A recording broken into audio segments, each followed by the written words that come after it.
आज के इस वीडियो में मैं आपसे बात करने वाला हूं MCCB के बारे में, यानी कि मॉड्यूल केस सर्किट ब्रेकर।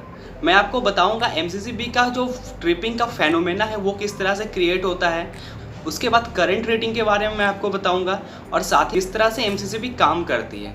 तो guys industrial point of view से ये MCCB का जो यूज़ है बहुत ज़्यादा किया जाता है, जिसके वजह से एज इलेक्ट्रिकल इंजीनियर आपके पास एक स्पेसिफिक जानकारी होना चाहिए हमारे MCCB के रिगार्डिंग।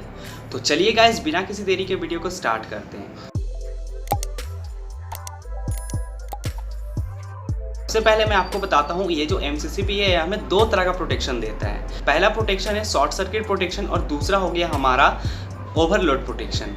अब गाइस मैं आपको एक फैक्ट बताता हूँ, ये जो शॉर्ट सर्किट के दौरान जब हमारा MCCB ट्रिप होता है तो ये जो है कुछ माइक्रो सेकंड के अंदर ट्रिप हो जाता है, लेकिन जब हमारा MCCB ओवरलोड करंट की वजह से अगर ट्रिप हो रहा है तो वो जो है 5 से 10 सेकेंड टाइम लेता है। वो किस तरह से मैं आपको बताता हूँ। सबसे पहले मैं आपको बताता हूँ शॉर्ट सर्किट की वजह से किस लिए तुरंत इंस्टेंट ट्रिप हो जाता है। देखिए गाइस, शॉर्ट सर्किट का क्रिएट होना मतलब आपस में दो फेज आकर के किसी भी कारण जो है मिल जाना, या फिर कोई भी न्यूट्रल और फेज आपस में आकर के मिलना, जिसके वजह से शॉर्ट सर्किट क्रिएट होता है। और उस शॉर्ट सर्किट के दौरान 1000 से 2000 एम्स का करंट जो है कुछ टाइम के लिए हमारे MCCB से तुरंत इंस्टेंट फ्लो होता है, जिसके वजह से हमारा MCCB ट्रिप हो जाता है।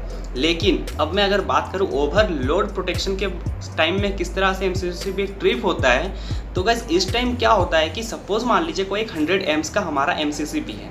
अब वो MCCB से 100 एम्स का करंट जो है फ्लो होना स्टार्ट हो गया। क्या होगा कि ये MCCB के अंदर जो है एक बायोमेटेलिक स्ट्रिप का यूज़ करा गया है। अब वो बायोमेटेलिक स्ट्रिप में हीट जो है जनरेट होना स्टार्ट होगा।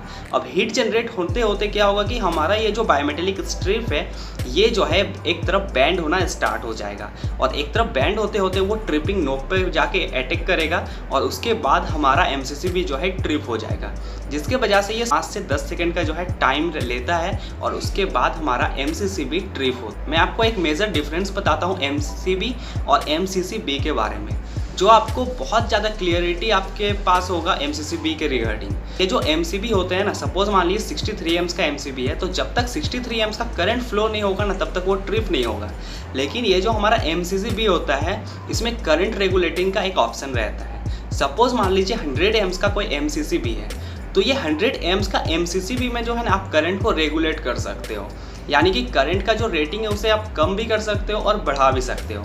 आपको MCCB में ऑप्शन मिलेंगे कि 40 से 100 के बीच में जो है आप करंट को कहीं भी रख सकते हो, तो आप उस जगह से करंट को बहुत आसान तरीके से रेगुलेट कर सकते हो। ये एक बहुत बड़ा मेजर डिफरेंस है हमारे MCB और MCCB में। अब गाइस एक बात बताता हूँ, ये भी ध्यान देना बहुत ज़रूरी है। ये MCB का एक अपग्रेडेड वर्जन हमारा MCCB है, यानी कि सिर्फ 63 एम्स तक आपको मिलेंगे देखने को, लेकिन 63 एम्स के ऊपर और 2500 एम्स के नीचे जो है ये हमारा MCCB का एम्स का रेंज है, यानी कि 2500 एम्स का नीचे जो है हमें MCCB देखने को मिलता है। और अगर 2500 एम्स का ऊपर अगर आप जाओगे तो आपको मिलेगा एयर सर्किट ब्रेकर देखने। तो ये भी एक फैक्ट है जो कि आपको ध्यान में रखना है। तीसरा एक फैक्ट ये भी याद रखना है कि ये जो हमारा MCB होता है ये एक जो है आपको सिंगल पोल का भी मिल सकता है, डबल पोल मिलेगा, ट्रिपल पोल और फोर्थ पोल। लेकिन अगर आप MCCB लेने जाओगे ना तो आपको सिर्फ 3 पोल और 4 पोल का MCCB मिलेगा। तो गाइज मैं जो भी बातें बताया ये MCCB रिगार्डिंग था, और एज ए इलेक्ट्रिकल इंजीनियर आपके पास MCCB रिलेटेड एक स्पेसिफिक जानकारी होना भी बहुत ज़रूरी था।